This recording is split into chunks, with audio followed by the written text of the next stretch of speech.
হরি বল। তো মাকে যখন ডাকলো গোপাল, তখন যোগমায়া উপস্থিত হয়েছে। বলো গোপাল তোমার কি করতে হবে? গোপাল কি করতে হবে?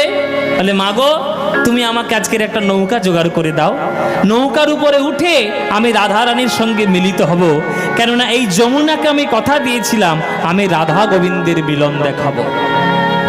আস্তে আস্তে বাবারা মায়েরা, এই যমুনাকে কৃষ্ণ একদিন কথা দিয়েছিলেন যে রাধা গোবিন্দের মিলন দেখাবেন। হ্যাঁ, তো কবে কথাটা দিয়েছিলেন? কবে কথা দিয়েছিলেন? কবে কথা দিয়েছিলেন মায়েরা জানো না?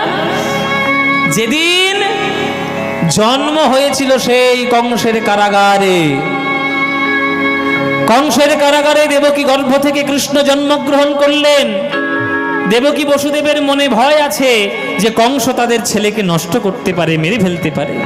তাই মাথায় ঝুড়িতে করে হাতের পায়ের শৃঙ্খল মুক্ত হয়ে বসুদেব এসে হাজির হলো যমুনার তীরে। যমুনার তীরে এসে হাজির হয়ে দেখছে অথই যমুনা, পার হব কি করে আমি? হে গোবিন্দ, হে ভগবান, তুমি যখন কাউকে দয়া করো বিচার করে দেখো না সে তোমার দয়া পাওয়ার যোগ্য কিনা। দয়া করে তুমি তোমার পিতা আমায় বানালে, কিন্তু পিতা হওয়ার কোনো যোগ্যতাই আমার মধ্যে নেই। যোগ্যতা অনুসারে সন্তানকে রক্ষা করা পিতার কর্তব্য। আমাকে রক্ষা করে কে আমি জানি না, আমি তোমায় রক্ষা করব কেমন করে? যখন বসুদেব কাঁদছে, যোগ মায়া তখন কি করলেন? ওই যমুনার মাঝখান ধরে ধরে মায়েরা কি হয়েছিল? যোগে মায়া কাত্তায়নী শ্রীগালে রূপ ধরি, যোগে মায়া কাত্তায়নী শ্রীগালে রূপ ধরি, যোগে মায়া কাত্তায়নী শ্রীগালে রূপ ধরি, যোগে মায়া কাত্তায়নী শ্রীগালে রূপ ধরি। ওই যমুনা পার হইয়া যায় অতি তরা করি, যমুনা পার হইয়া যায় অতি তরা করি। বসুদেব মনে মনে ভাবলো একটা শ্রীগালিনী যদি পার হয়ে যেতে পারে আমি পারবো না।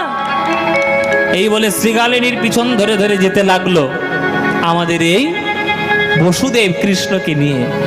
হঠাৎ করে মাঝখানে গিয়ে সব অন্ধকার হয়ে গেল, সব অন্ধকার হয়ে গেল, কিচ্ছু দেখা যাচ্ছে না। কেন হলো? গোবিন্দের ইচ্ছাই হলো। কেন ইচ্ছা করলেন গোবিন্দ আমার বাবা? হরি বল। এই যে নৌকা বিলাস পালাটা শুনছি না, প্রত্যেকটা পয়েন্টে পয়েন্টে কেন কি কি এরও তত্ত্ব আছে। প্রত্যেকটা পয়েন্টে পয়েন্টে মন দিয়ে শুনলে এই একটা পালার মধ্যে থেকে কত তত্ত্ব যে নিতে পারবেন তার কোনো ঠিক নেই।